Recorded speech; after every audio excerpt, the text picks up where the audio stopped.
Assalamualaikum warahmatullahi wabarakatuh. Perkenalkan, nama saya Siti Latifa. Di sini saya akan menjawab pertanyaan hari kedua dari soal magang. Dan pertanyaan pertama adalah terkait dengan individual system. Individual system merupakan proses belajar yang bersifat pada anak sebagai subjek belajar. Kemudian pertanyaan kedua adalah mengapa pendekatan yang dilakukan harus individual system? Supaya anak dapat berperan aktif dalam proses bermain sambil belajar. Kemudian pertanyaan ketiga adalah apa tujuan yang ingin dicapai dengan melakukan pendekatan individual system. Tujuannya adalah adanya individual system agar proses belajar dapat dilakukan secara bertahap atau small step system, karena tidak mungkin bertahap jika proses belajar dilakukan secara klasikal. Kemudian pertanyaan keempat adalah murid dan guru memiliki peran masing-masing. Sebutkan peran murid dan guru. Pertama adalah peran motivator atau guru. Di sini adalah harus menumbuhkan minat belajar pada anak melalui pendekatan yang menyenangkan, penuh kasih sayang sesuai dengan kemampuan masing-masing anak. Kemudian adalah peran anak. Peran anak di sini adalah anak berperan aktif untuk dan antusias dalam mengikuti kegiatan belajar sesuai minat, kemampuan, serta anak menikmati proses belajar dengan percaya diri.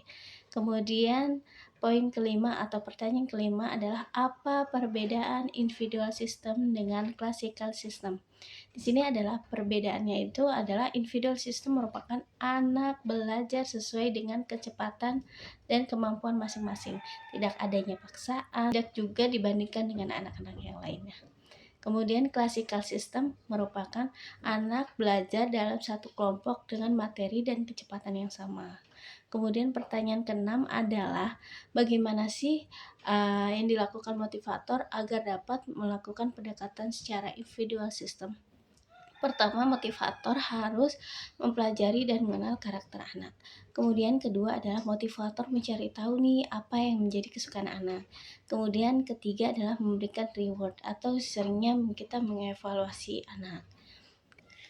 Kemudian pertanyaan ketujuh adalah apa dampak yang akan terjadi jika dilakukan individual system? Dampaknya itu adalah anak akan menjadi lebih aktif di dalam proses bermain sambil belajarnya. Kemudian pertanyaan ke-8 adalah apa dampak yang akan terjadi bila pendekatan dilakukan secara classical system? Itu dampaknya anak akan merasa tertekan karena harus mengikuti kecepatan belajar kelompok. Kemudian poin B adalah pertama adalah pertanyaannya adalah apakah pengertian variation skill? Di sini adalah kemampuan yang harus dimiliki setiap motivator dalam memvariasikan antara aspek belajar dengan kegiatan belajar lainnya.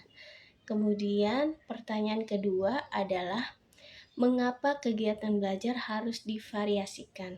Karena anak mempunyai rentan konsentrasi yang pendek dan mudah teralihkan dan cepat bosanan. Kemudian pertanyaan ketiga adalah tujuan yang ingin dicapai dengan memvariasikan kegiatan belajar, yaitu tujuannya adalah agar anak tidak merasa bosan, semakin tertarik, semangat, dan antusias dalam kegiatan bermain sambil belajar. Kemudian pertanyaan keempat adalah sebutkan 3 aspek belajar, yaitu ada aspek kognitif, aspek psikomotorik, dan aspek afektif. Kemudian pertanyaan kelima adalah kegiatan apa yang termasuk dengan aspek kognitif. Kegiatan kognitif adalah diantaranya adalah membaca dan berhitung.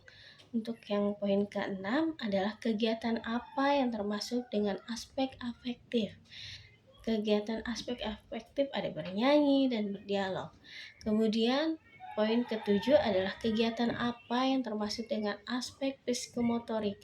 Nah, untuk psikomotorik itu ada 2 aspek, ada motorik kasar dan motorik halus. Motorik kasar itu menangkap, menarik, dan untuk motorik halus itu ada mewarnai dan menulis. Poin ke-8 adalah bagaimana cara motivator memvariasikan kegiatan belajar dengan aspek belajar. yaitu dengan cara motivator memvariasikan aspek kognitif, psikomotorik, dan aspek afektif. Namun kita sebagai motivator perlu menghindari kegiatan tiga aspek tersebut secara berturut-turut untuk menghindarinya rasa bosan terhadap anak, kecuali anak tersebut menyukai hal tersebut. Nah, untuk bagian C, itu pertanyaan pertama adalah apa yang dimaksud dengan the law of effect atau hukum akibat, yaitu menyatakan bahwa jika suatu kegiatan itu memberikan pengalaman menyenangkan, maka kemungkinan besar kegiatan tersebut akan diulang.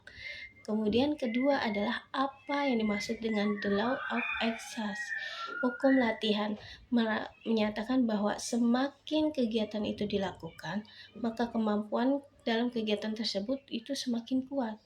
Dan pertanyaan ketiga adalah apa yang dimaksud dengan the law of readiness atau hukum kesiapan, yaitu menyatakan bahwa anak akan belajar dengan lebih baik jika ia sudah siap secara mental dan emosional. Sekian dari saya jawaban magang di hari kedua. Terima kasih. Wassalamualaikum warahmatullahi wabarakatuh.